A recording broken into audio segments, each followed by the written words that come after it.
Hello, everyone. Hopefully this is working. I'm still acclimating to live streaming, but yeah, if someone's there and they can say, hey, I can hear you, that'd be great. So I'm not talking to myself again, as I've done before. But anyway, so this is, here we go. Yes, it's live, but an advert first. Okay. All right, great. Hi.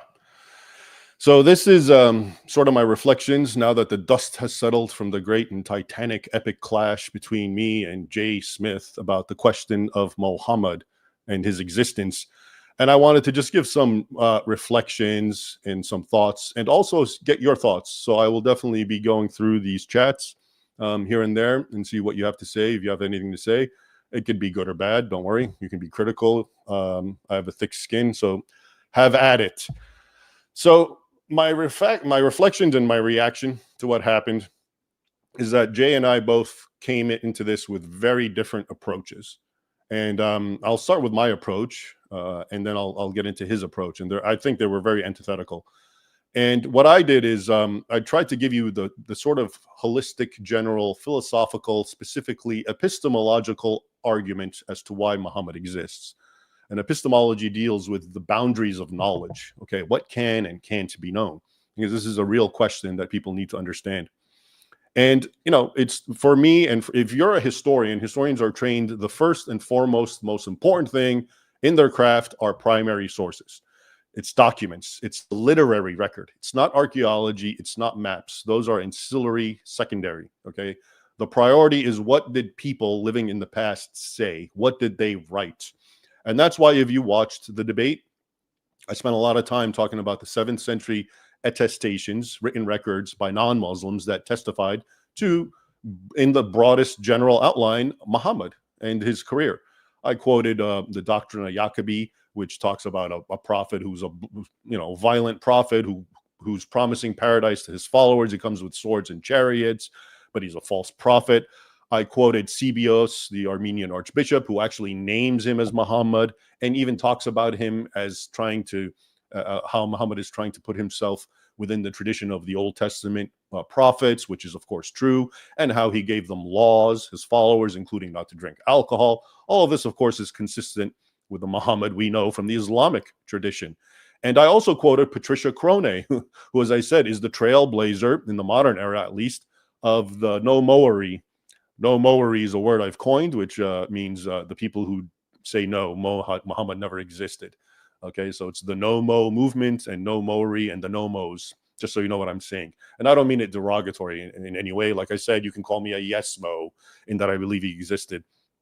Okay, so that is anyway. Patricia Crone, she quoted the same sources, and then she concluded, yeah, Muhammad, of course, existed. And again, this is the person who trailblazed the idea of casting doubt into Islam. A thing that I didn't say, which I think is important to keep in mind, is the reason the skepticism arose towards Muhammad is because for the longest time, Muhammad was seen, even in the West, as a very well documented historical figure. There's some European who said something like, he lived in the broadest testimony of light. And what that was based on was the belief that because there's a lot of hadith and the seerah and all this Islamic tradition, if you go by that, of course, he's the most documented historical character in the 7th century, because we don't have anything like that for anyone else. Okay, so for a longest time, a lot of non-Muslims accepted it. So the movement initially, which began in the 1800s by another man, a scholar, Gold something, I'm forgetting, Goldheiser, or I think he was Hungarian. And so the initial movement was to show, no, the hadith and the seerah and all this stuff, it can't be taken too literally. And so they were trying to show that Muhammad, from being the most well-documented character, as so many Westerners thought, to no, he's not that great, well and documented. But somehow or other, polemicists took it to the extreme and said, no, not only is he not especially well documented, he's still good enough, they said, the early ones, and Patricia Crone. But the extremists went and said, oh, he doesn't even exist at all. And that's because it was a polemic. Okay. So I think that's an important thing to keep in mind, which I didn't bring up.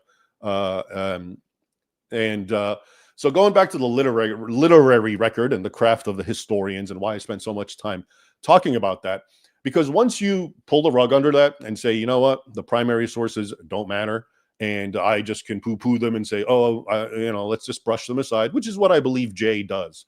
He doesn't really contend with them. He comes up with, and I'll get into his arguments of why you can't take them seriously. And the reason is, of course, he has to do that because they are a wrench in his machinery. That is the number one wrench that, by the standards of history and the historical method, Muhammad is well attested to. It's non-Muslims who are testing him, so he can't say it's a conspiracy theory. He can't say they're so late, because they're not. They're all very early, okay? And they talk about a guy named Muhammad doing what you expect Muhammad to be doing, okay? So for me, that settles it for me. Now, when when you ignore all this, okay, as Jay does, then it becomes a free-for-all.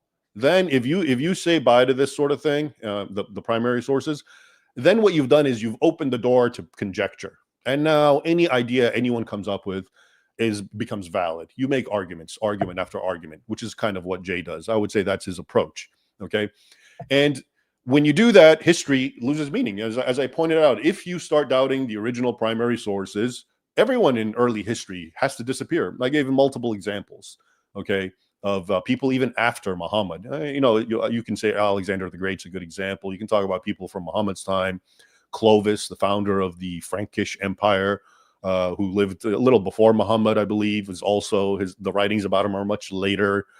I mentioned the Vikings. I think that's a great point. A lot of the Viking kings that we know of, and nobody doubts their existence, they come from the Heimskringla, which is written by Snorri Sturluson, hundreds of years after them. Okay, so when we start saying, "Oh, this is too late," "Oh, this is not good enough," I'm throwing it out. History is done. You can do whatever you want. Now, a lot of people I notice are saying that what I'm trying to say is that there is no history and that history is meaningless and that it's whatever you want. No, I'm actually trying to preserve history. It's the other people who are trying to do this, who are trying to pull the rug underneath the historical method.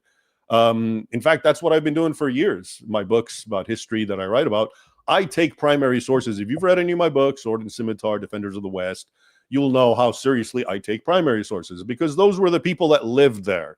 It's so arrogant to, there's a person who lived there and he writes something to us, and then we 14 centuries later or whatever say, no, he's wrong. This is what it is because I'm so clever and I pieced it together. I mean, that to me has always been so arrogant. And that's what a lot of historians do. And that's why the history of the West vis-a-vis Islam is such a complete mess, and why I've been writing the books that I've been writing, because I want to bring the primary sources, whereas so many people have ignored them and just under whatever circumstance, because they don't say what they want them to say. They show Muslims as violent. They show Christians as victims. Okay, that doesn't fit the narrative, so we ignore it and say, they're wrong, or they're Islamophobes. Okay, and so to a certain extent, that's what Jay's doing. Oh, those early attestations, we have to ignore them. So I'm trying to maintain the integrity of history and saying, you know what, it's all about the primary sources. That's the best we can get.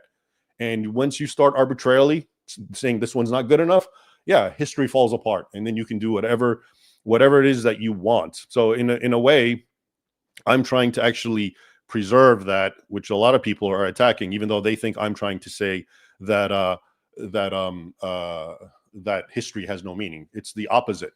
And I'll even give you a kind of an innocuous example I always see. So when I read and when I write a historical, when I'm working on my books and I talk about a battle, and so the primary sources will give you numbers. They'll say X amount of, the Christians, Europeans, there were X amount, 20,000 fighters, and the Muslims were whatever, 20, 50,000. And sometimes they'll give you humongous numbers, like 100,000. I always say, according to so-and-so, here's the number. All right. Because I'm not going to just say it's wrong because I don't think it sounds right. But so many modern historians, that's what they do. They will come across a number. The Ottoman Empire marshaled 100,000 fighters, and they will just de facto ignore that and not even tell you that that's what the sources say. And they'll say, they'll come up with their own number and say, I think 15,000 is more accurate. And then they'll put that. And then that'll carry over. Every other historian will follow that historian, and the number becomes 15,000. Okay, even though the sources says 100,000. So to me, it doesn't matter if it doesn't make sense to you. I actually believe those numbers make a lot of sense. When you talk about the Ottoman Empire, that was a war machine that existed specifically for war and conquest. So there's no surprise to me if they could marshal 100,000 men. That's what men did at that time. That's their job, war. Okay, jihadists especially. So that's just one kind of example that I think is very important to keep in mind, of why I take the primary sources very seriously. And once you start messing with those, everything falls apart. And that's, to be honest, I think that's what Jay's doing. He's ignoring the primary sources without really giving good reason. I have little notes here so I don't forget. So he ignores the early attestations, and now here's what he does, which is kind of interesting. He'll ignore the primary sources, that historians, that's the craft, it's built on it, but then he'll find whatever argument works for him, and that becomes unassailable and incontestable. Okay. So for example, the map issue, Mecca, he creates his own criteria. Okay. Oh, if there is no Mecca, there is no Muhammad. Well, that's not accurate. That's jumping the premise conclusion. All right. Even if he were to prove there is no Mecca, that does not tell me the historical Muhammad did not exist. And if you saw the debate, I made some points. Okay. The map could be wrong. I believe he's primarily focuses on Ptolemy's map, which is in the 2nd century. And yet, even though I know the Islamic tradition says Mecca has existed since Adam and Eve, the actual historical record makes it sound more like it wasn't until the 4th or 5th centuries that they were building settlements. Okay. So, so Ptolemy's map didn't include Mecca because it wasn't that important. Or how about he made a mistake? You see what I'm saying? Somehow this map maker in the 2nd century is infallible. And if he didn't put Mecca, that means it didn't exist. Well, maybe he made a mistake. Or even as I pointed out, Jay's entire idea is built on conspiracy theories, right? Everyone's lying and hiding and hiding. So how come the map maker is the one who's perfectly legit and honest? What if he's hiding Mecca? I'm not saying that I believe this. I'm just trying to show you why these arguments. If you saw my original videos where all this started, where I criticized these ideas, I said, I don't even have to know what the arguments that Jay or whoever the nomos are going to make to know that I don't have to accept them. And the reason I said that, I was trying to make a very important point, which is any argument you make on history, okay, there's always a counter argument available. And I've just given you some about Mecca without even, so as you see, I didn't even know his argument specifically. Now I do a little, and immediately I can give you several rational explanations why that's the case. All right. So, but as I'm saying, Jay takes these things and he says, if it works for him, then it becomes, this is incontestable proof. And he makes these different, these various premises to conclusions, which are not necessarily accurate. And I wanted to really reflect on the question of his point about Muhammad. Okay. So he insists that, which is true, that in the early Arabic writings, Muhammad just appears MHMD. Okay, because people did not put the vowels. They still don't put the vowels. If you write Muhammad's name today, there is no vowels because people know it's pronounced Muhammad.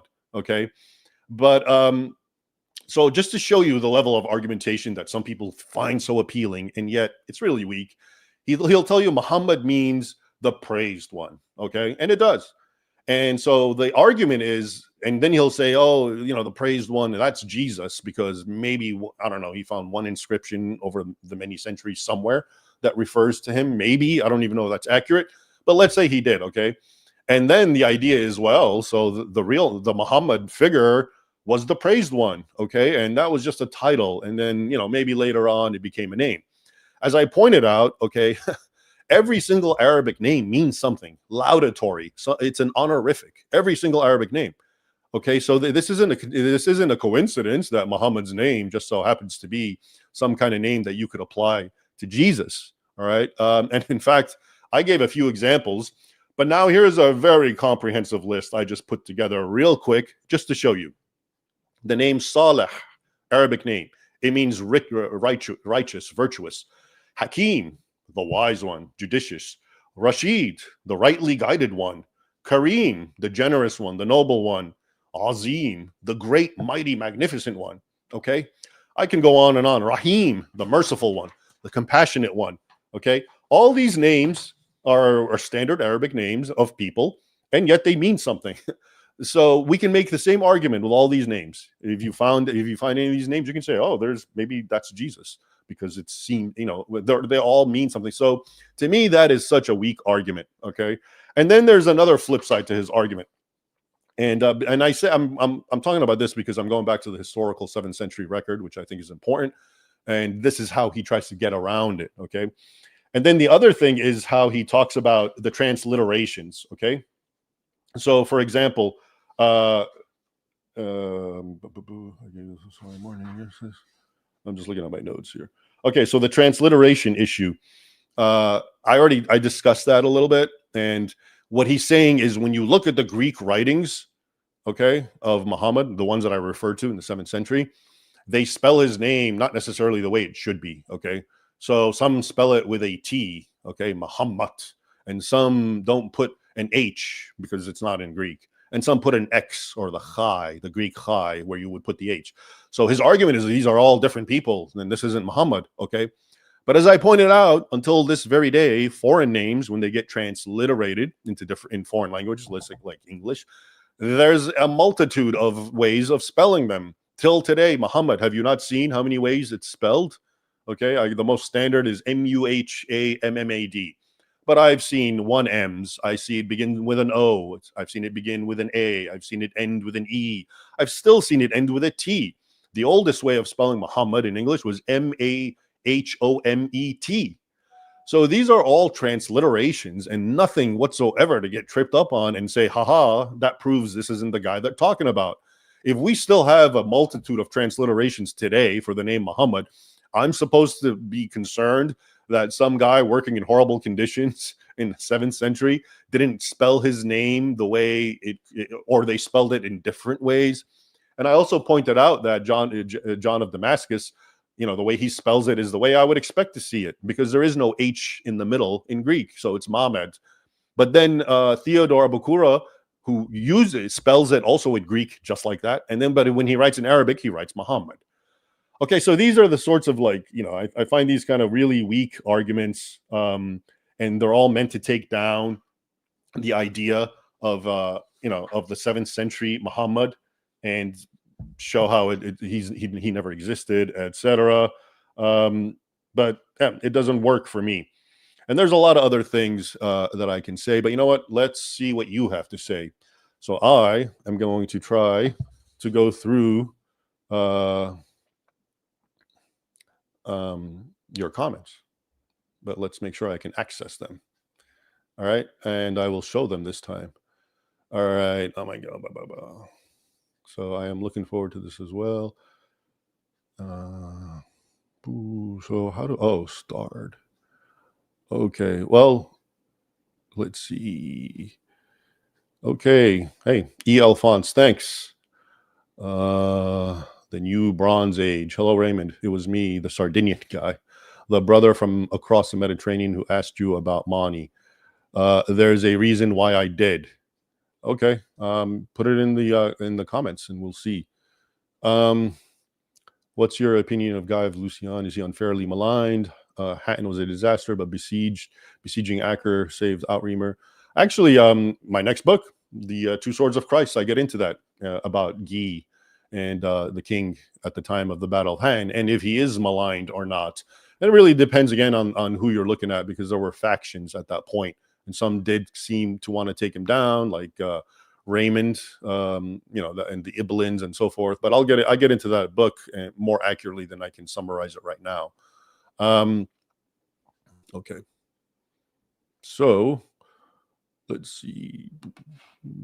Bear with me, people. I'm new to this sort of thing. And now they disappeared. All right. Okay. I hear you. We see you. I hear you. We see you. Thank you. Thank you for based Raymond. Okay. If you change your epistemology, let's see what this one says. If you change your epistemology depending on what you want to prove, like Jay does, you don't care about consistency. Yeah. And that's the point. I'm trying, historians establish a method and we go by it. Okay. and whether you like it or not. And it starts and ends primarily with the primary sources. You don't doubt them unless there's very, very, very good reason. And then it's fair to start doubting them. But just to say, the transliteration of the name, or, and by the way, the Muhammad thing, just to show you how I register these things, when he says Mahmud, MHMD, means the praised one, and that's a reference to Jesus. This is so similar to the arguments that Muslims make. Have you not heard the claim when Muslims say that the Paraclete, the Parakletos, the Holy Spirit in the gospel that Jesus says he will send, how Muslims insist that's a prophecy to Muhammad? Okay. So it works both ways. And I'm seeing this a lot with religious missionaries who are trying to convert one another. Okay. To me, actually, the Muhammad claim that this is Jesus is on the same level as saying the Paraclete is a reference to Muhammad. And both groups are using these types of arguments. Okay. If it works with them, fine. But it doesn't work with me, sorry to say. Okay. Too many Marys. Hi, Mary. On or legitimacy. Okay. Jay ignored. Yep. Jay ignored almost all your sources. Yeah, I mean, one of the more disappointing things is I would make arguments and then I don't think he really would respond to them. And he would just kind of talk about his own thing. Okay, look at this one. What's the point? What's the point in proving that Momo never existed? Won't do Diddy squat. Thank you. It will do something if it's directed to Muslims. Okay, that will make them laugh. But well, okay, I'll take that back. What I mean is, it only matters in as much as it's used as a polemic against Islam. Okay, if you can convince a Muslim, okay, yeah, that's powerful. But that's not what I'm seeing. I'm seeing it used against non-Muslims, and I don't know. I don't know what's to be gained. I mentioned this towards the end, and he didn't respond to it either. But what's to be gained if you converted the whole non-Muslim world to believe Muhammad doesn't exist? I mean, I believe there's a lot of weakness. There's a lot of counterproductivity in doing that. Okay, so but what's the good? I'm willing to hear what's the good that comes with it. I don't know. I went from believing that Muslims are following a false prophet to they're following a made-up prophet. Okay, they're still deceived either which way. All right, Transporter. I watched it. It was a great show. Ignaz Goldsheimer. Yeah, that's the guy. Good. Radical truth. Thank you. It was a great presentation from your side, Sir Raymond, with all the sources and evidence you provided. Thank you. I appreciate that. Is blue Raymond's favorite color? I've only ever seen him in blue. I like blue. I don't know if it's my favorite color. Yeah, I'll keep that in mind and try to provide you with more variety in my attire. All right, let's see. There is no God, not even Allah, and Muhammad is not the messenger of God. Peace be upon him and his law. Okay. And there's one thing that I've noticed, I actually tried to print it out. I have it here somewhere. But a lot of the people who are the nomos, I'm finally learning something. They just it's an emotional thing for them. They get upset when I say he existed, and I don't follow that. It's almost like like they really get emotional. I get angry comments, and some people think that if I argue on behalf of Muhammad's existence, that's because I'm a clandestine Muslim. And it's kind of like, whether you believe in him or not, it doesn't change what Muslims believe. You can all believe he doesn't exist. Muslims don't care. They still believe he exists. You can believe he's a false prophet like I do. Muslims don't care. I'm a kafir. I'm an infidel. You can believe he never existed. Muslims don't care. You're a kafir. So I'm not, when I defend history, this is not because I'm trying to defend Muhammad. You can say whatever you want about him. It doesn't matter. Muslims aren't affected by this. Okay. Okay. Let's see. What's this? Academically, Ray won the debate. I still don't mind Jay Smith's pursuit. I find it interesting. I don't either. If you saw, I just want to see this weaponized and directed where it belongs. It belongs against Islam. It's a polemic. That is its origin. It was born as a polemic. It wasn't, scholars didn't reach this because of, neutral inquiry. The ones who, the Patricia Crona type, they reach the point of, a lot of early Islamic historiography is on shaky ground, and that's fine. But they didn't reach this point that Muhammad didn't exist. This is the polemical argument, and it was made specifically for this. Now, if he wants to, if Jay Smith or whoever wants to use it against Muslims, by all means, I support that. I don't criticize that. All I've ever said is that I don't think it's the best argument or polemic. I think the internal one is much more powerful. I think the evidence supports that. but I'm not going to tell anyone not use it. By all means, use it. But that's not what I'm saying. I'm saying it used against non-Muslims to create confusion and not help in any way, shape, or form. So by all means, he should continue doing this, but it needs really to be directed at its proper source, which is Muslims. Okay. I miss Raymond's husky. Oh, he's not a husky. He's a Australian Shepherd. You'll be seeing him soon, actually. Stay tuned. I have a surprise for you all, for those who like this dog. Always punctual during his streams. Yeah, except right now. Okay, I am so glad you have a channel. So important to share your knowledge. Thank you. Thank you. I appreciate that. Yeah. It's also funny to me because a lot of people like what I do. I have to say this, and they all think I'm like this new, this new guy that came out of nowhere. Because I've really started making. I've had this channel for a while, but I'm only now making videos. It's been only like maybe 7-8 months, I guess. And the fact is, I've been in this for a long, long time, you know. But I've just learned the importance of video vis-a-vis writing. I still write, and that's my primary thing, especially books. But it's amazing now that I make videos, just how much further my my message is going. Too many Marys. Jay claims anything that exists in the 7th century will be fully documented, but he provides no such documentation for his theories. Yeah. Too many Marys, by the way, is a very intelligent person when it comes to these questions. I should say. Okay, let's see about the question up. She has a lot of very strong arguments against the no-mo position. Okay, I fully supported Raymond's position and yours, Mary, but is there any reason to doubt Mecca? Maybe, you know what? That would be much better for Mary to answer. But I'll say this again. You know, the Mecca question to me is not. See, here's what Jay is slick. Like, he creates his own. You know, again, I told you his own criteria, and I've seen him say, "If there's no Mecca, there's no Muhammad," and people go by that. Well, I'm sorry. Maybe there was no Mecca. That does not prove there's no Muhammad. Okay, yeah, it creates a problem with the standard narrative. All right, but that does not mean there is no Muhammad. Okay, that is jumping the gun again. And the arguments that there is no Mecca are not conclusive. You're talking about maps that were written that Mecca wasn't even necessarily around, or the maps are not fallible. They're made by guys. Like I said, they didn't have Google Map. Okay, there's all kinds of mistakes in these ancient maps that are being referenced. Have you ever seen these maps? And I'm talking about newer ones, not Ptolemy's. You know, maps from the 13th and 14th century. There's all kinds of places that exist that are not named in them. That means they didn't exist. You know, isn't that a far jump, a far conclusion to jump? His only standards are that he can alter his taste. Too many Mary's name, 7th century source that refers to Muhammad of Mecca. Okay. Let's see. He targeted men who were violent.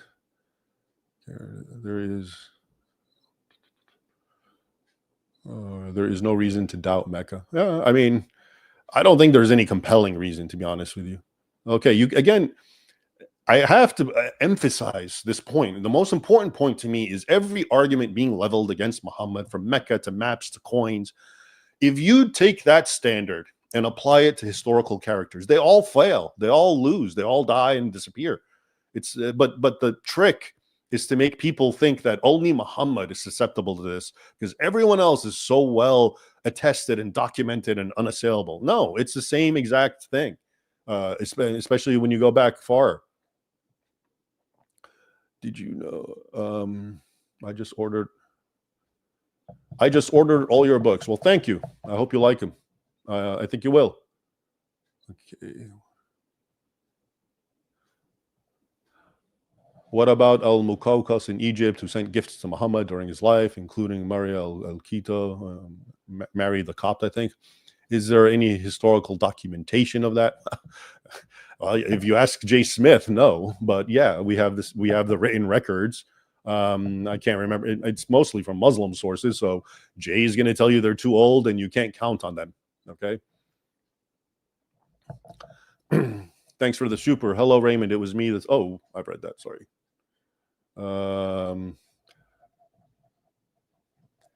Jay dismisses history with a flick of his wrist and then creates a history of his making.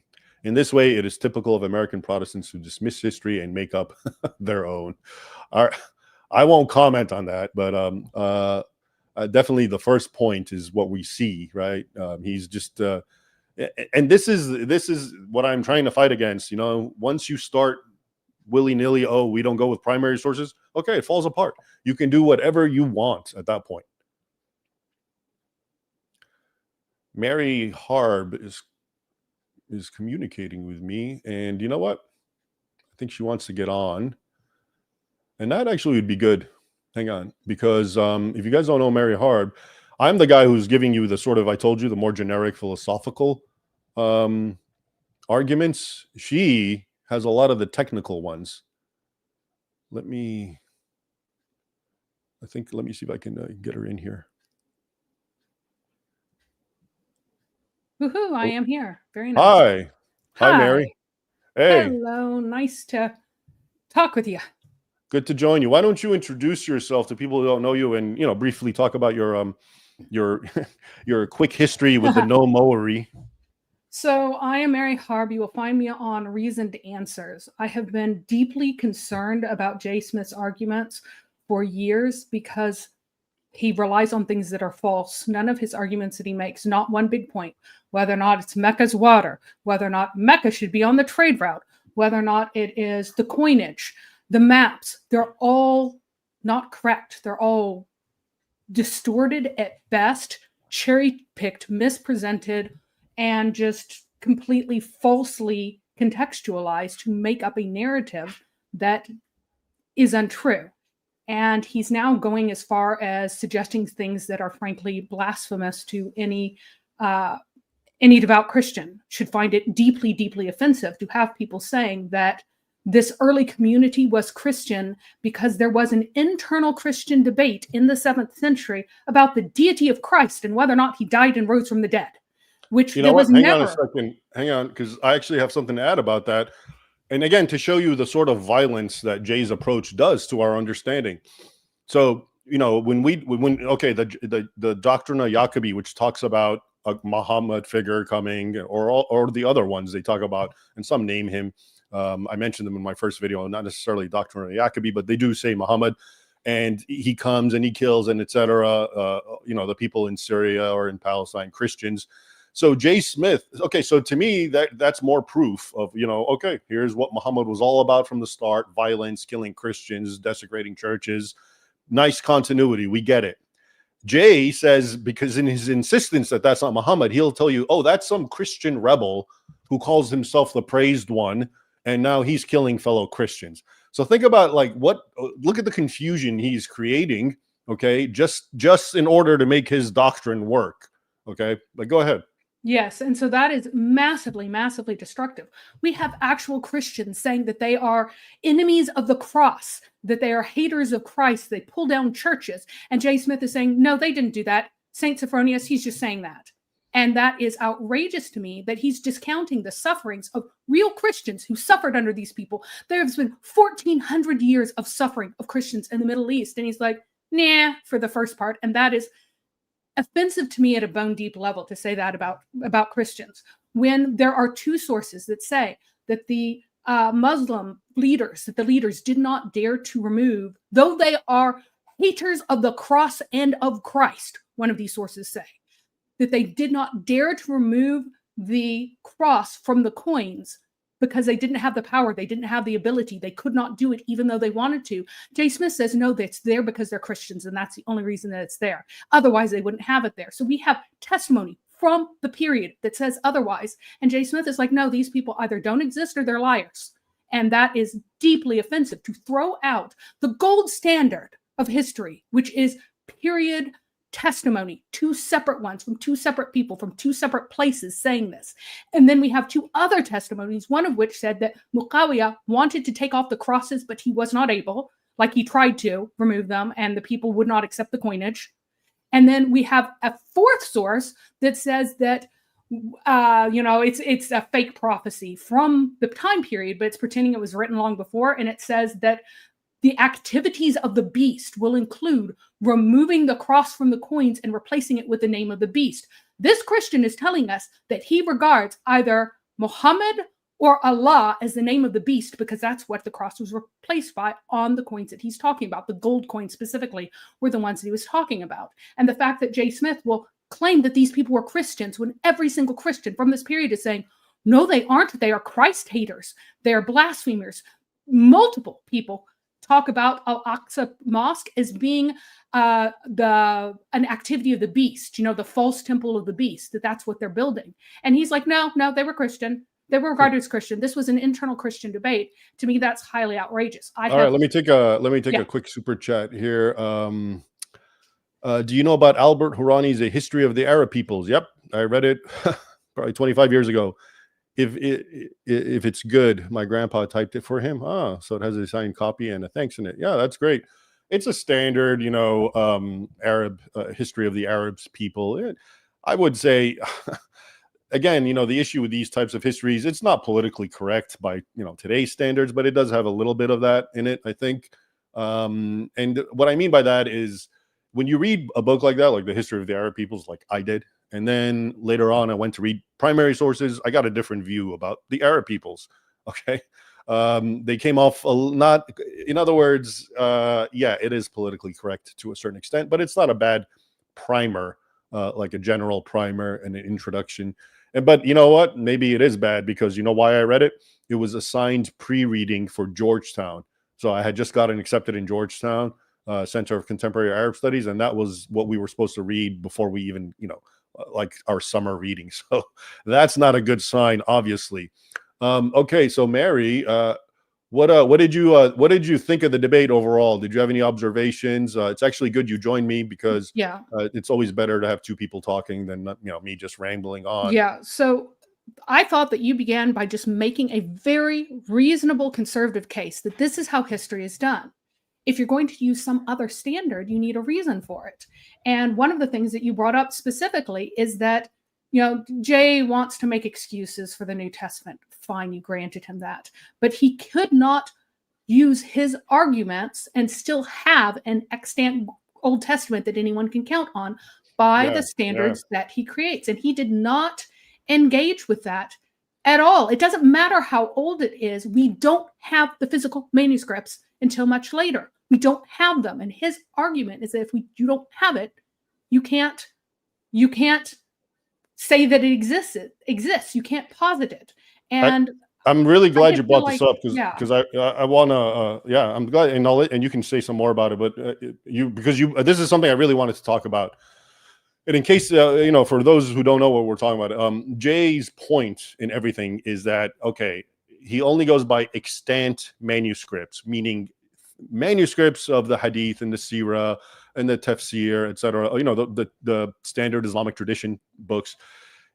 He'll only go by the actual existing copy. All right. So if Sahih Bukhari's most, the oldest existing copy is from the 1400s, and it's supposed to have been written, let's say, whatever, 800s, or I think 800s, then he'll say, no, it was written in 1500 but historians have always understood that it's written in 1500, the one that we have, but we know it's based on older versions that are now lost. But Jay says, no, that we're not going to go by that. And therefore, since it's so late, it's hundreds of years later, let's say whatever the date he gives, let's say 1500 for Sahih Bukhari and all of them really. And Muhammad is in the 7th century. So obviously you got to ignore it and throw it out, and none of it makes sense. So the point I had raised is, well, what do we do with the Old Testament? Okay, the Old Testament, especially the first 5 books, are supposed to have been written by Moses. This is what Christians and Jews believe. But the Dead Sea Scrolls are fragments. Okay, so he won't even, by his standards, we won't go by that. But the Dead Sea Scrolls are well over 1,000 years after Moses' time. So by his very own standards, and this is what I was trying to say, when you use these standards, these extremely high, raising the bar so high, everyone has to disappear. Okay, so if you use these, then actually the Old Testament looks weaker than the standard Islamic narrative, because now you're talking about well over 1,000 years. And if his argument is 400 or 500 years is way too long for the truth to be preserved, then what do we do with the Old Testament, which is over 1,000 years? And his response, which I found pretty unsatisfactory, was nobody's looking for the Old Testament because nobody expects it to last that long. I'm sorry, that's pretty weak. That sounds more like in translation, what that means in my head is this is my scripture, and we're not going to use that same standard for it. Okay, but let me also show you how the argument that Jay is using and the Old Testament example, how exactly I made it. I didn't say this, but because Muslims use this argument. So as you know, the Muslim argument about the scriptures of the Jews and the Christians is that they were tampered with. Okay, so they were originally correct, but then the Jews and the Christians rewrote them and changed them around. Okay, and that's why Muhammad had to get the final message to straighten it out and bring it back to the way it was. That is what every Muslim is taught. Now, when you go by, if I'm a Muslim, and I've heard Muslims say this, if you go by Jay Smith's argument, and now they know, Muslims, that the oldest extant version of the Old Testament, it's not even 1,000, it's much later. I mentioned the Dead Sea Scrolls, which are fragments. Maybe Mary will tell me what actually the most extant manuscript is, but that's the ammo they're looking for, because they're going to say, oh, look, your Old Testament, the version you have is so late. So obviously the old ones probably were true, but they've been written and now they're gone, and all you have is these later versions. So you see the same arguments that he makes, okay, and that sounds so great, especially to Christians, because they think, okay, this is it, we're going to kill Islam and we're going to missionize everyone. Muslims can make it too, and just as effective, if not more so, in the case of the Old Testament.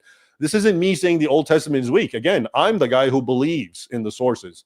Okay, so I'm not questioning them, but I'm saying if he raises the bar that high, you can't just say, well, when it comes to the Old Testament, nobody's waiting to find that. No, I think it's fair to wait. You just said Muslims have to, if it's more than a few hundred, it's gone. Well, it's the same thing. And when you say, well, no one's waiting, that, again, in my mind, that is a cop-out. You're basically saying, oh, this is my religion, this is my text, and we're not going to criticize it that way. Okay? And so everyone sees the double standards. You don't think Muslims see it? Anyway, there you go, Mary. What do you think? Oh, no, I agree. And the earliest Masoretic text with vowels, he always stresses the vowels for some reason. I don't know whether or not he is familiar with Semitic languages, honestly, with the way he stresses the vowels, is from the 10th century. That's the Aleppo Codex is the earliest one. Somebody else noted that. So it's 2,000 years after Moses. Okay. Right. Nimo or Nimo says, didn't Jay say that while the text of Old Testament is late, of the history of Old Testament is provable from the archaeological evidence? Moses isn't. We do not have a scrap, a fragment of evidence of Moses's existence.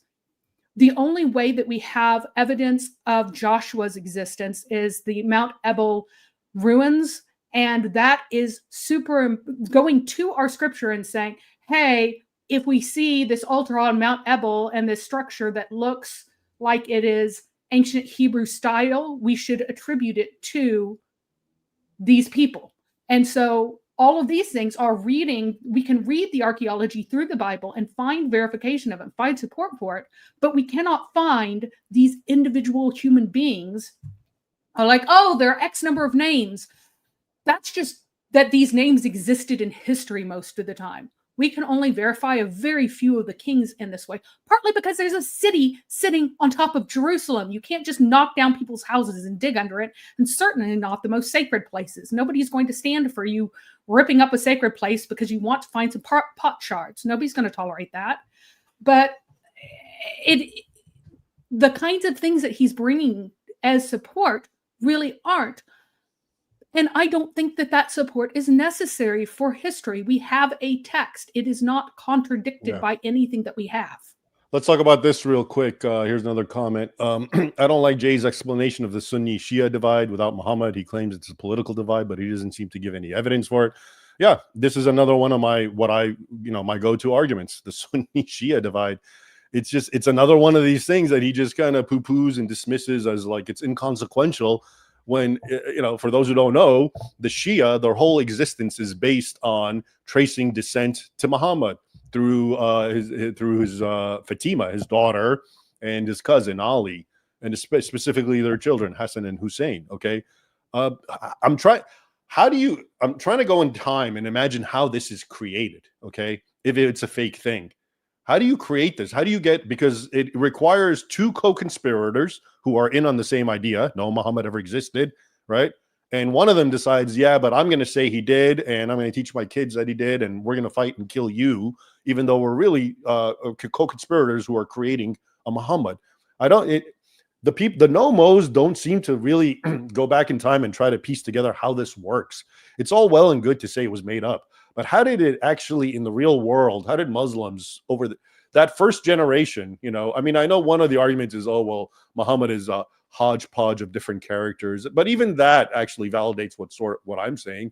Okay, because I'm not fighting for the Muhammad who, Jay says, oh yeah, you show me he wrote all the surahs and he lives in Mecca. Again, these are the criteria that he's creating. I'm talking about the bare bone facts. It's reasonable to believe there's a guy named Muhammad who gave the general doctrines that we do know, okay, including fighting and jihad and paradise and etc.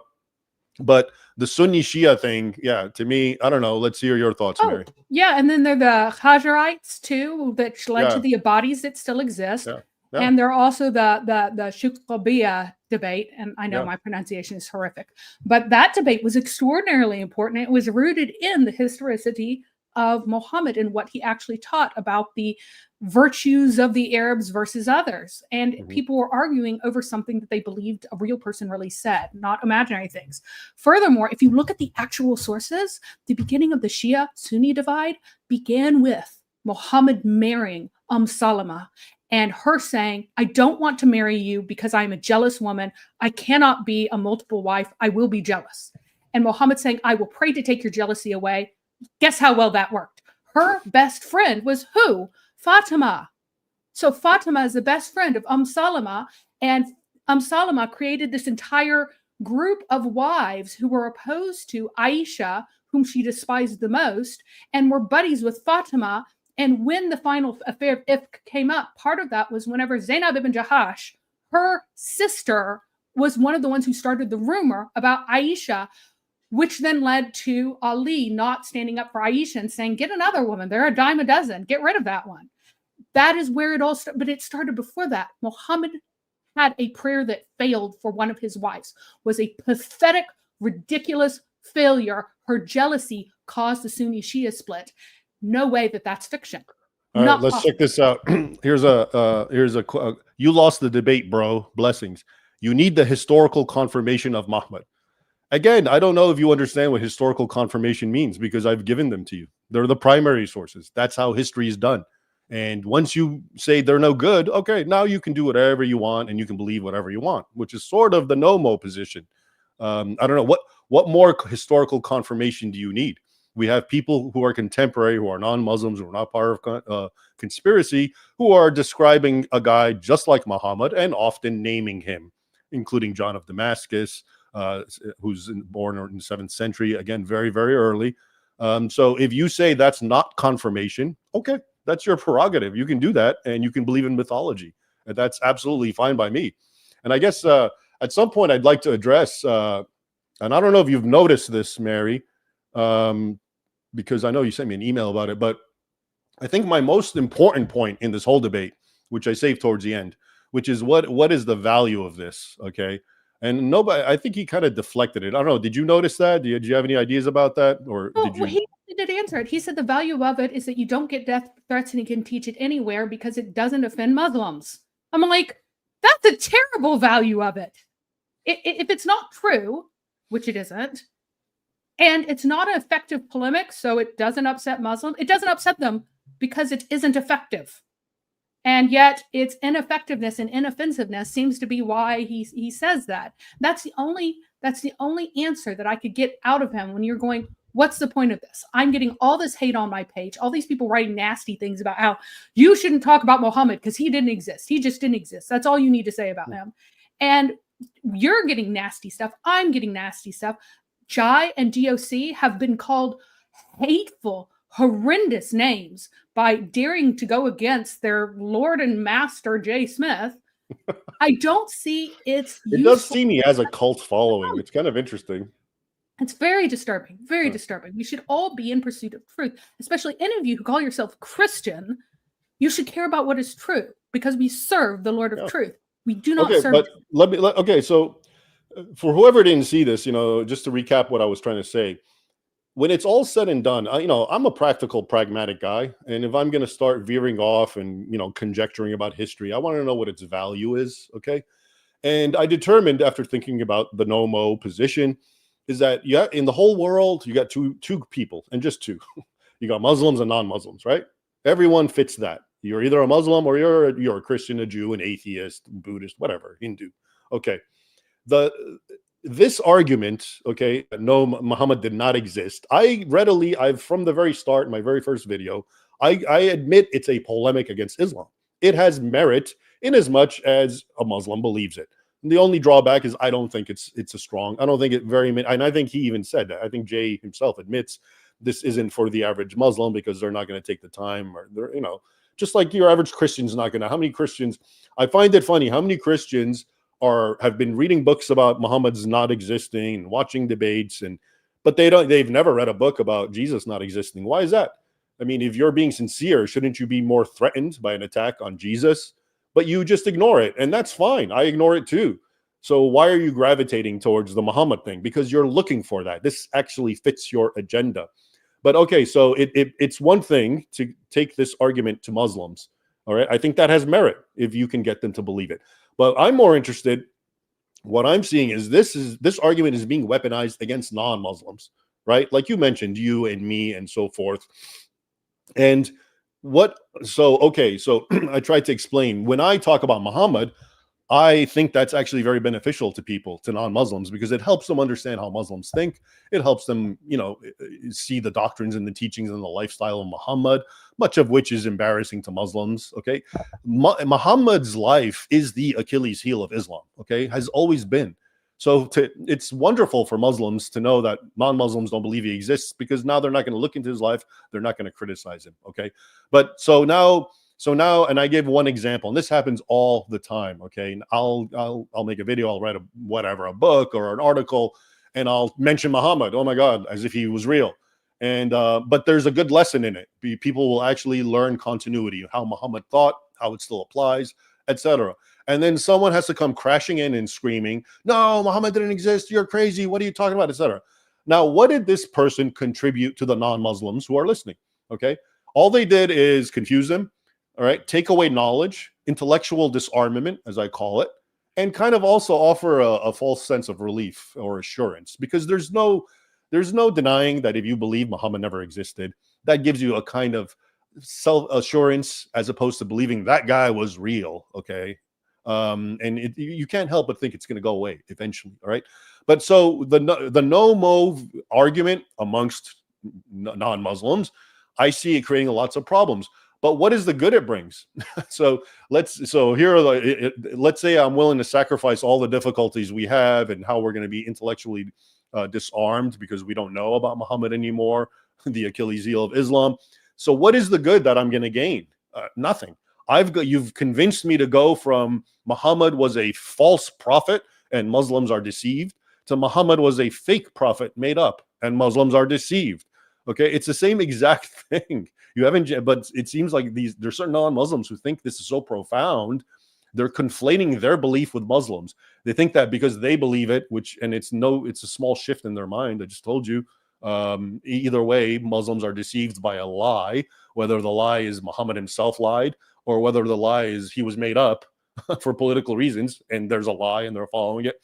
Nothing changes. So I just find that this entire argument is so counterproductive when it's directed against non-Muslims. There's nothing to be gained. It's not going to help Islam. I just said it. Convert every single last Muslim into this idea that Muhammad never existed. What happens? Is Islam going to disappear? Are Muslims going to be shocked and they're all going to reevaluate their religion? No. They're going to look at you. Oh, you went from being an infidel who doesn't believe in the da'wah, the call. You don't believe that Muhammad is who he said he was, the prophet. And now you believe he doesn't exist. So you're still the same thing. You're an infidel. You're a kafir. Nothing changes. So I hope people start understanding that this whole thing, its only merit, if you want to give it any merit, is when it's directed against Muslims. All right. But that's not what I'm seeing. I'm seeing it constantly spilling over.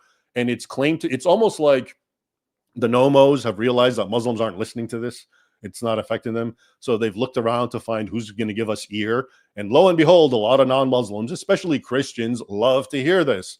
So they've gone to them with this tale, and they all jump on it and they all embrace it, which is fine. Again, it's your prerogative.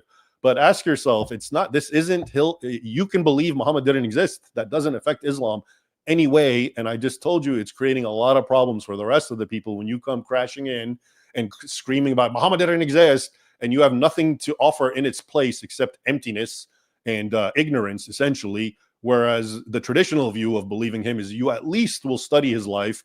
You'll understand what he's all about.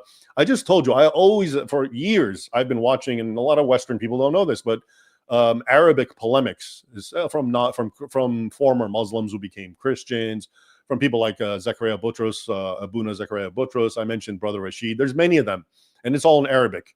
And these are the ones that Arab-speaking Muslims listen to. They're not listening to Jay Smith. They're not listening to me, okay, because I'm writing and speaking in English. And all those polemics, okay, are entirely about Muhammad and his life. Nobody ever says he doesn't exist, okay? It's always about what he said in the Hadith, etc., and what he did in the Sirah, and they're weaponized against Muslims to shame them. This is how your prophet lived. This is what he did. Do you believe this is from God? Okay, that is the powerful thing that's happening in the Arabic world that most Westerners have no clue. That's what they're watching, millions, and they're fighting, and people are getting killed over this because it's a language thing, obviously. But the argument they all use is that Muhammad, of course, existed, and now we're going to show you how he was a false prophet. Anyway, that's my 2 cents. Go ahead. Let's hear what you think, Mary, and then we'll take some more chats. I absolutely believe it is that you are correct. It is incredibly ridiculous because, again, if you throw out Muhammad, you end up throwing out almost all of history by those same standards. So you have to have someone who's already susceptible or happy to throw out all of history to throw out Muhammad. If you are a Muslim, why would you go for an argument that not only throws out your prophet, but all of history? It's very bizarre. It's very bizarre. And the thing is, I have been tracking things like Muslims going to Muslim discussion boards and talking about Jay's arguments. And I have found that they are trivially answered because they are so wrong and so false. They are trivially answered by other regular Muslims. And that makes all of us look bad. I mean, even you several times have been like, Christian apologists. I'm like, wait a second. No. Do not put me in the category of Jay Smith, because it's just his group who's doing this. And the rest of us, especially in the apologetic space, we do have a responsibility for requiring that people be responsible with the truth. If they carry the same identity that we do, we need to hold them to appropriate standards. Now, I have challenged Jay to a debate multiple times. Recently, I have again challenged him, because who invited you to a debate on the topic of what? On the topic. He's the one that challenged me. I never was even thinking about a challenge. I just made my 2 videos to get the no-mos off my back, because every time I mention Mo, they freak out and tell me how I need to not talk about Mo and Jay Smith. You have to watch Jay Smith. So that was the origins. I was like, no, I know his argument and I don't care. But then he challenged me. Right, and he did challenge you. He chose the debate topic. Yeah. Muhammad's existence. He chose that. And then he spent 5 minutes at the beginning going, I'm not ready to debate this. He has done this for 30 years, saying that Muhammad hasn't existed, although it wasn't a big focus of his polemics until recently. He has been saying this. If you're not ready to debate whether or not Muhammad exists for 30 years and instead would rather talk about Mecca and the Quran, I have no idea why you challenge someone to a debate on the topic of your choice. But I am ready to debate him on a 7th century Quran, and I will even debate on a 7th century Mecca, which is by far the hardest bar, which is why he's going to it now, because it would be very hard to give evidence for a tiny, insignificant village. You want to debate Jay? Is that what you're saying? Yes, and I have challenged him. He knows that I have challenged him, and he has been running from me from debating him. Really? You've challenged him, and he doesn't want to? Yes, he has explicitly said, "Oh no, I won't debate her." He will not debate me on the 7th century Quran, which is his topic that he says he's ready to do. If I am a nobody, if I am a know nothing, if I have nothing, then he ought to be able to easily trounce me and show everyone that I am wrong. But the fact is, he absolutely knows that the Quran is from the 7th century, and that is why he will not debate me, because it will be exposed. And all right, we'll get to that some more, but I see we have some more supers, so let's check them out here. Hi, Ray, new viewer, old of J. Have you seen Saint Murad translation of Quran? I basically take that there was someone, but everything is wrong. What do you think of that, Mary? Oh, it's horrific. He plays word games. He goes to other similar words in other languages to avoid what it actually says. He does things like translate every single word that comes from a certain root as having the same meaning, which is not an acceptable way to approach a translation of Arabic. Every word in Arabic that comes from a certain root does not have the same meaning every You see time. my point, though, about the name. Mahmud means the praised one. Therefore, like what a weird coincidence that Muhammad has that name. But every Arabic name means something that you could probably apply to Jesus if you look hard enough. I don't. Anyway, let's. Okay, so is a Muslim someone who follows Islam or no? Well, yeah. Islam means submit, and Muslim is someone who has submitted. Okay, it's just that's simple. And I would rather use the name Mohammedan, but people get all like weird about it now whenever you do, because it's actually a perfectly fine name, even in Arabic, for a It's follower of actually Muhammad. Mohammedans. Right. I actually have argued that that's the old English translation, but people say the new kind of polemics. How dare you? The people don't follow Muhammad the way you Christians follow Christ. But actually, it's a very, very accurate thing to call them Mohammedans because they do follow Muhammad to a T. That's what the Sunnah is about. We don't have that for Christ. Okay, we have the Sunnah, which is, I mean, you have these people who every facet of their life is governed by what Muhammad said and did and didn't do. Ibn Hanbal wouldn't eat watermelons because he couldn't find the hadith of Muhammad eating a watermelon. Okay, But he ate chicken. anyway, so yeah, Mo has to exist, otherwise hell is boring without. Yeah. Have you ever argued with 9/11 vets about Islam? Because some don't believe that it's the ideology that made Muslims extreme after they've met them. 9/11 vets. Yeah, I'm not sure what the question really is. I mean, a lot of Muslims are not extreme, but here's the thing: Islam is extreme. All right, and Yep. if you're a Muslim who follows Islam to a T, you're extreme. If you're a Muslim who doesn't, well, you're not. You're what they call a moderate Muslim. So obviously, there's room for that. The only mistake is when people think that the moderate Muslims are representatives of true Islam, and they're not. They're actually just being kind of indifferent about the teachings, whereas the radicals, they're not being radical. They're just being highly observant. Well, I mean, Muhammad had a name for the people who did not want to go out and fight and kill people. He called them the hypocrites. That's what they're called in the Quran. You don't want to kill everybody. You're either a jihadi because you fight in the way of Allah, right? Or you're a hypocrite. There are your two buckets. That is what the Quran, that's the standard of the Quran. Do the names contemporary sources use from Muslims stay consistent for centuries, thus showing continuity in language as well? Well, no, we talked about this. The word Muslims doesn't show up amongst Westerners for a long time. And again, for Jay, this is such a powerful argument. I don't think so. As I explained, historically Christians, they, their thinking was not unlike Muslims of today. It was basically, oh, you don't believe in Jesus Christ? Okay, you're an infidel, and we're not going to worry about the inner workings and details of your specific teaching because you're just an infidel. All right. So they didn't. So let's say during the Crusades, and I spent a lot of time reading the writings of Crusaders. A lot of them, William, the Archbishop of Tyre, he talked about Muhammad. He talked about the Saracens' Islamic teachings. He didn't use the word Muslim. They probably didn't even know it. Didn't care. Okay, and they were called Saracens. They were called Ishmaelites. They were called Hagarenes. They were called Moors in Spain. Okay, so just because, but as I gave an example, Muslims till this day, the radical ones, the Quranic name for Christians is Nasara. Okay, so if you've seen, you remember when ISIS was attacking Christians and they would put the noon, the N, Arabic N, and that's because they're saying that's a Nasara, that's where they live, and that's what they were going to target or attack. Okay, but what is that word? I mean, the best historians have been trying to figure out is etymologically it's related to Nazareth. Okay, but that's not what Christians call themselves, obviously. And moderate Muslims and Arab speakers know that. They say Messihin, Christians in Arabic. But the radicals insist Nasara. Okay, what does that tell me? Does that mean Christians don't exist because these Muslims don't use the correct word? Okay, so these are the kind of arguments, again, that on this superficially may seem sort of exciting and interesting, but when you really dig into it, and again, apply the historical method and compare what other people's, how they behaved, and you find they all acted that way. They didn't, the word Muslim, this, when you call a Muslim, or Muslim, of course, in Arabic, you're basically appeasing them. You're going by their logic, right? You're Yeah. using their logic of who they are and what they are.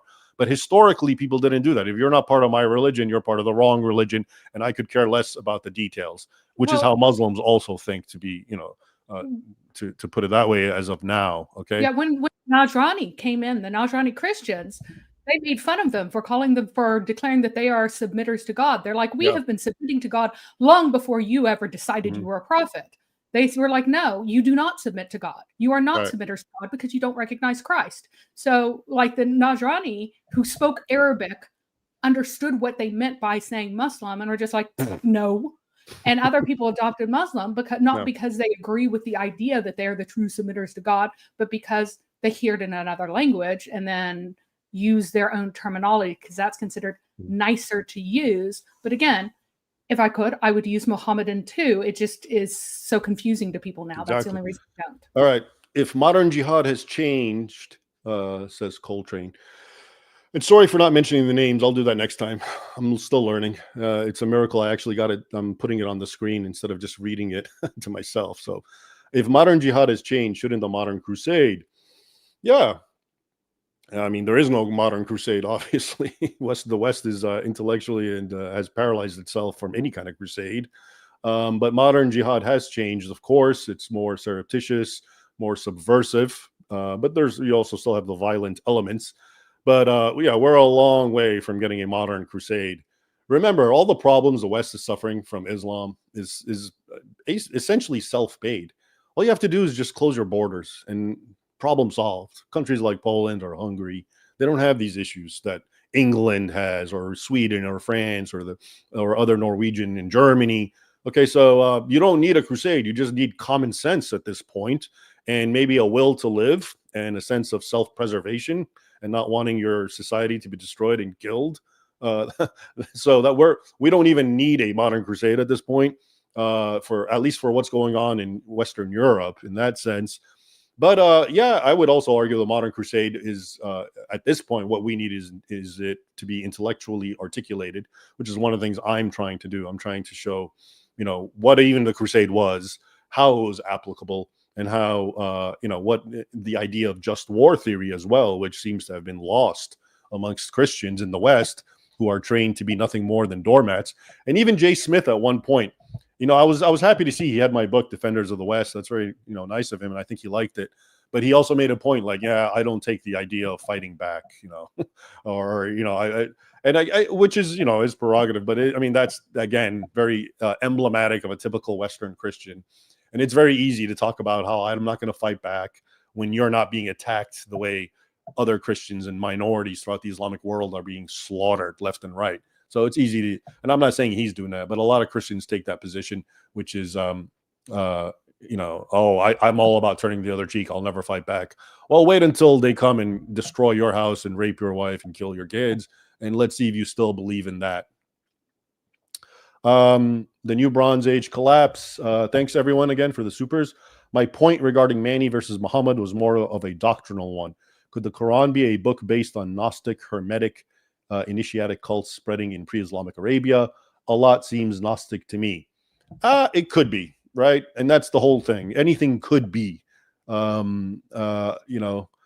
I haven't really, I mean, I think I've heard this before, but the usual argument is what Muhammad learned was from some heretical Arian monk, I believe, or Nestorian monk, who just, gave him all sorts of feedback. And then, that's how he slapped it all together. But no doubt it could be, more of a eclectic and syncretic thing from all the stuff that people were hearing in Arabia at that time, which could, I'm sure, have included Mani. Hi, didn't have time to catch the live stream, but I'll catch the replay. I watched Jai and Doc's response to the debate, and it was a very good live stream. Anyways, thank you for what you do. God bless. Thank you. God bless. That's the out of Christ. Yeah. Okay. So much has been added and subtracted Is it still the same Muhammad or Quran? How much of the original needs to be intact before it's a new invention? Okay, I mean, here we go with the same questions. Are you willing to apply that to everything? Are you willing to apply that to the Old Testament? Are you willing to apply that to all of history? You're raising the bar, and that's fair. But if you're going to do that, you have to apply it to everything. And let me look at the 7th century Quran. I believe something like 11 surahs are missing from 7th century Qurans from Surah 1 to Surah 89. Only 11 are missing, and they're shorter ones. And then from 90 on up, so far I haven't found those in 7th century. But the vast majority of the Quran is extant today in 7th century manuscripts. People are just telling you fiction and are telling you things that just aren't true about what the sources actually say. There are only 63 verses. That's false. The vast majority of it is extant, which is astonishing, honestly. We would not expect that. Is it more extant and in better shape than the Old Testament as far as year-wise? If you're talking about if you're talking about more closer to the time period and in the original language rather than in translation, sure, yeah, I would say, yeah. And that doesn't make you a bad Christian. No. That makes you an objective thinker. You're not saying that the Old Testament is weak. What you're saying is, yeah, the Old Testament exists, but we can't use these arguments and then not apply it to the Old Testament and then apply it to Islam, because that makes us using double standards, and everyone sees through that, especially Muslims. Okay, let's see. What if there are no pagans in the Quran? If the mushrikun are actually Christians, Nasara actually Jewish sect, and believers Muslims? Yeah, what if? That's right? stupid. Sorry, bluntly, that's stupid. I mean, the point is, once we do what if, there's no closing the door, and that's what Jay Smith does. It's all about a what if, and then people say it's proof. That's not proof. You can use it as proof in your mind. You can believe it, but that is not concrete proof. Here, do you want me to destroy it right now? You can marry women from among the Christians if they were the mushrikun. You couldn't, because you can't marry them. There you go. You cannot marry women from among the mushrikun, which I'm saying absolutely horrifically, but you can marry women from among the Nasara, so they cannot possibly be Christians. All right. Is there a very controversial historical detail from Muhammad? And look at the way you spelled Muhammad. Is that the real Muhammad? Because the Muhammad I know is M-U-H. Anyway, are you talking about the same Muhammad, or is this another praised one? I'm just kidding. All right. I've heard that maybe he didn't send those letters, such as to Heraclius. Yeah, I've heard that too. Maybe he didn't. The people who say that is because it's not mentioned in the Byzantine records, but it's mentioned in the Islamic records. Okay. It could be the Byzantines missed that point. It could be it never happened. All right. It's you see how it's become subjective, and now it becomes what you want to believe. It could be anything, right? It could be real. That's they actually have the letter in some museum. I think I forget where, in Jordan, I believe. Supposedly the letter that Muhammad wrote to Heraclius saying, that's not original. Yeah. Huh? That's not the original one. It's a I know, but I mean, whatever you want to think or believe, once we leave the standard primary sources, okay, it's like, okay, we can say anything we want. You've opened the door to conjecture, but that's not proof. It's whatever if you want to believe it as proof, you can. Okay. Yeah. All right. Hey, thanks for the big super cargo crew. Any evidence of Aisha, Abu Bakr, Uthman, Ali? Well, I mentioned that I think in the Maronite Chronicle from the 660s, it mentions Ali, and I think it mentions Abu Bakr. You might know, Mary. What do you think? Are they mentioned in early 7th century sources? So they are mentioned a lot in the later sources that give timelines. Abu Bakr, Uthman, and Ali are mentioned in all of those. Abu Turab is mentioned frequently in Christian sources during the time of Al-Hajjaj, making fun of the loss of Ali's reading of the Quran, which seems to have been suppressed under him. There's also inscriptions on rock that are period of Uthman and Umar too, if you want both of them. Umar and Uthman both have period inscriptions from the date of Umar's death and the accession of Uthman. They're Wait, period so inscriptions. what these inscriptions are from what era? They're, What they're, year? they're on stones out in the desert that basically say, in the year whatever AH, Umar has died. In the year whatever AH, Uthman has begun ruling. Like they're physical rock inscriptions. This It's is like you like have to understand that oldest, right there, what oldest you standard. just said, by any standard, no, if this was another historical figure, no historian would argue that, okay, they don't exist. The Yeah. fact that we're still arguing, it just shows you this is, it's like desperation. You don't want to accept the facts that these guys are attested, and you're trying so hard.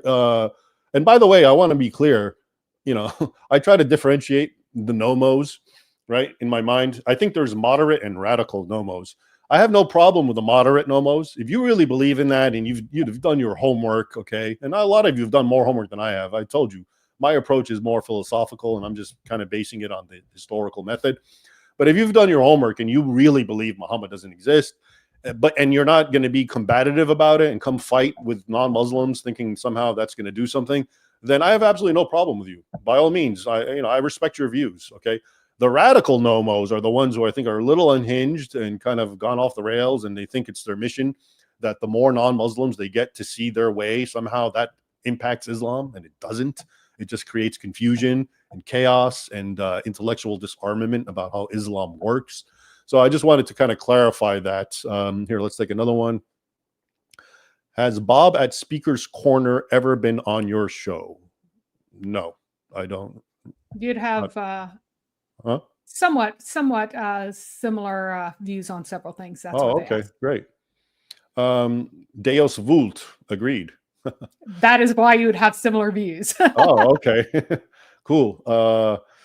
Hey, brother Ibrahim, well done versus Jay Smith. Question: I can't find on your website the option to donate and get a signed book from you. Is that still possible? Yeah, good point. Thank you. My website's being renovated, and that page was temporarily disappeared. But if you go there now, I believe you can. Go look at the top, and there should be a tab for signed books. And if not, there's also a contact me. So you can try to contact me that way and let me know what's going on. But thanks for bringing that up, and thanks for wanting a signed book.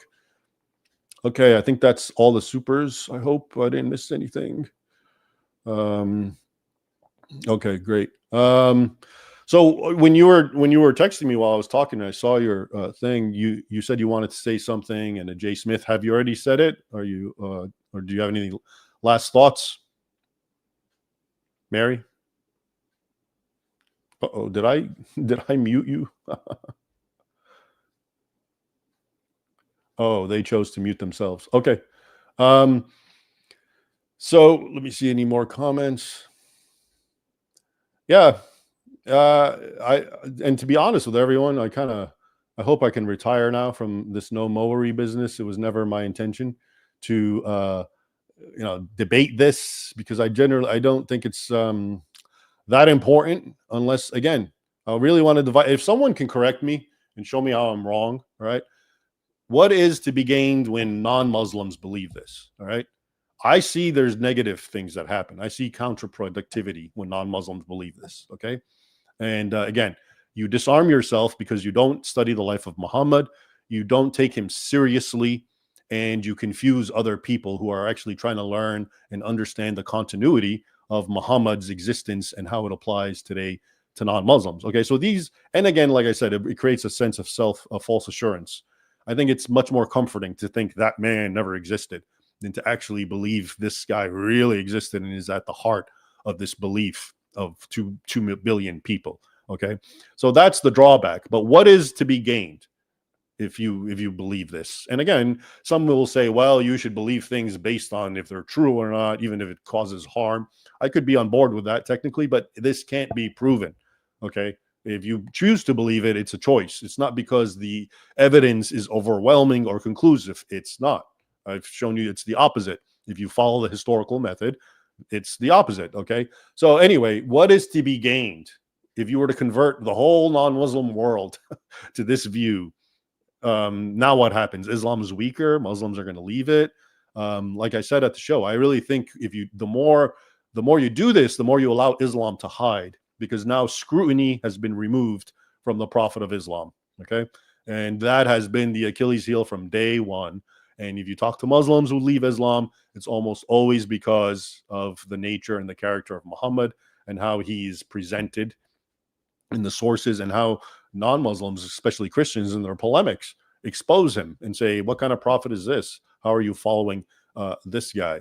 So if I'm looking at comments, if someone has a way to show me that I'm wrong, that there is something to be gained by believing this for non-Muslims, again, I'm talking about non-Muslims. I'm not arguing about sharing this with Muslims. Go for it. That's where it belongs. It's a polemic. So go and fight and tell Muslims he didn't exist, and hopefully you can get them to believe. And Yeah. I think that would be great. Okay. And how many Muslims have been confronted with the fact that Jews and Christians were supposed to affirm him because of the holy mole on his back? How many people are just shoving that in front of them? The whole reason that the description of him that's supposed to be in our book is of the mole between his shoulder blades. That's what's supposed to be there. How many Muslims have ever heard that the reason that the Sunni and Shia split happened is because Allah does not answer Muhammad's prayers? Muhammad prayed to have the jealousy removed from Salama, and he failed pathetically, ridiculously, spectacularly, so spectacularly that he ripped apart his own followers with the failure of his prayer that Allah refused to answer when he basically said that Allah had. How many people know that? Let's focus on things that are constructive and clear and obvious. It's just this idea that people have that they don't want to let go of the idea that Muhammad didn't exist because somehow that empowers Islam. I don't get it. You have to differentiate what you believe. Muslims don't care what we think. Okay. What I think or what you think. We're kafirs. We're infidels. Whether we believe he's a false prophet or a fake prophet means nothing to them. Okay. Jay's Muhammad argument was weak. If my people in the 9th century BC were mentioned as Sardon and archaeologists recognize us, how can it be different from Mo? Yeah, exactly. The way or people get tripped up on the spelling and the name. The worst one I've seen is when people seriously with a straight face say, oh yeah, I've seen Muhammad's name spelled with a T, not a D. Are you serious? Do you not know how transliterations, the multitude of transliterations till this day, that I've seen Muhammad till today, people spell it with a T. And you expect the people from the 7th century to have a perfect transliteration system that's uniform and we all agree to? It all has a T. It has a T in English up through the 19th century. The first written biography of Muhammad was Muhammad, and with a T in it, in English. Did we think he was someone else? Oh, but we have a D. We have a D. Well, yes, but it sounds different to our ears. We write it down how it sounds to us with that particular accent, and it sounded like a D. Yeah. Sorry. And that's why we have, I mean, it's just amazing till today. Look at how many ways Muhammad is spelled. Look at my name, Ibrahim, I-B-R-A. I've seen it spelled with an E, Ibrahim. And of course, it's based on Abraham, the Hebrew Abraham. But if you transliterate it from an Arabic pronunciation, it's Ibrahim. Okay, so this is not an issue for anyone to get hung up on and talk and use as proof of anything. Okay. Hey, Raymond, have you heard of Alberta Rivera claims that Catholicism was responsible for Islam's creation? Yeah, I don't know about that name, but I have heard of this. And I think it's ridiculous because who spearheaded the fight against Islam? Well, it was Catholics. And what was to be gained by, I don't even know what's the logic. Why would Catholics create a religion that from day one starts attacking and killing Catholics and Orthodox? I mean, here we go again with these, these just warped theories that just have no basis. But, you have a reason you want to believe it. Anyone who says this is obviously anti-Catholic and, it resonates with them and they jump on it. Okay. And I'm not Catholic, by the way, just to be clear. But I'll tell you what, from a historical perspective, if you're a European, whether you're Protestant or Catholic, you have a Catholic to thank the fact that you're not a Muslim today. Okay, because it was Catholicism in Western Europe that stood against Islam. And if you see any of my books, it was a bloodbath and a nonstop war, century after century. And so you at least have to thank them for that. You don't have to accept their theology. I'm not arguing theology. I'm just telling you from a historical point of view. I think that's ridiculous, but that's a perfect example of how people can say whatever they want, okay, And they have their own agenda. It fits their narrative because they have anti-Catholic bias, and all of a sudden it's the truth, right, for them. Will you do another Christmas special this year? Did I ever do a Christmas special? But I'll entertain that. Yeah, that sounds good. Are you referring to when I was in a robe talking about a dragon? Maybe that's what you're talking about. But yeah, I can do something like that again. That was fun. Okay, what do we got here? Muhammad could not read and write. Who wrote the first verse of the Quran? Well, I mean, Muslims tell you he was ummi. He was an illiterate Muslim. We know that. I don't know, Mary, who wrote it on those leaves and branches? Well, he actually could read from the beginning, just to be clear. There's a Oh, difference. really? I thought he between... was supposed to be ummi, illiterate. Well, so that traces back to a borrowed word from Hebrew, which means unstudied, not trained in Torah, is actually what it means. And he suddenly started using this word after he went to Medina, and he didn't use it before then because they were using it as an insult. He's like, no, there's totally a prophecy about me in there, using the word that they used as an insult for the untaught, but not literally okay. unable to read. Now, Muhammad had his first scribe way back in Mecca. I had thought originally that he got them in Medina. No, he had them in Mecca from pretty early on. And ironically, Stephen Shoemaker convinced me that he had them for his own use, for them to write it down and him to be able to study it, to help him memorize it exactly, because he was supposed to be giving the exact thing every time. And without these aids, he couldn't. So, but the thing is, that doesn't mean that you'll have the Quran in a complete form, because what did he do? He ran around and inserted extra verses in whenever he got like the feels for it. So everything had to be constantly updated, and you had to know whether or not you had the most recent version of whatever surah with the most recent verses, whatever, all of this stuff had to be kept up to date. And that was the cause of the massive confusion when it came to canonizing a particular version. And also because he was reciting from memory, when he was reciting, he wouldn't remember things exactly right. And there's this hilarious variant between middle prayer and Asr prayer, where he originally said middle prayer, later he said Asr prayer, and someone went, wait, is it middle or Asr? And he goes, oh, it's both. But that would make it two different things, but they have to be the same thing. He taught them they were the same thing. And Aisha and either Salma or Hafsa, I forget which other woman, and then Ibn Abbas insisted on keeping the one that had both, even though it was an error that made Muhammad look like a moron and made Allah look like a moron. And so everybody else is like, no, we can't have these both. It needs to just be middle prayer. So there's stuff like this in the sources that are very, very damaging to Islam when you pay attention to it. When you don't, you lose it. Keep up the good work, Raymond. Thank you. Appreciate it. Jay has said 4 years was an Abbasid rewrite, but the Umayyads, I keep forgetting my glasses. Hang on a second. But the Umayyads continued until the 11th century, believing the same theology. He seems to have thought for years the Umayyads were completely destroyed by the Abbasids. I mean, I don't even know what is the theory, that the Abbasids created Muhammad or the Umayyads created Muhammad? It's so bad. It's both. It's both. That's the insane thing. He dates them to two different events, but they're mutually exclusive. So he says that Abdul Malik created it all, and then he said that the Abbasids did, and you can't have them both. If the Quran was created by Abdul Malik, as he says over and over again, then it cannot have been not created until the time of the Abbasids, which he also says. He has no coherent narrative of what happened, and it drives me insane. And again, I have to comment on, as a person who really studies history, here again, you see, okay, there's someone like me who's trying to follow the rigorous historical method, which begins with primary sources. And if there's no reason to doubt them, and there isn't in the ones that we mentioned, okay, this is where you build everything on. But Jay ignores them all, okay, on the pretext of, Muhammad spelled with a D, not a T, or whatever, okay. And then he presupposes all sorts of fancy theories, and all of a sudden these have the weight of absolute authority.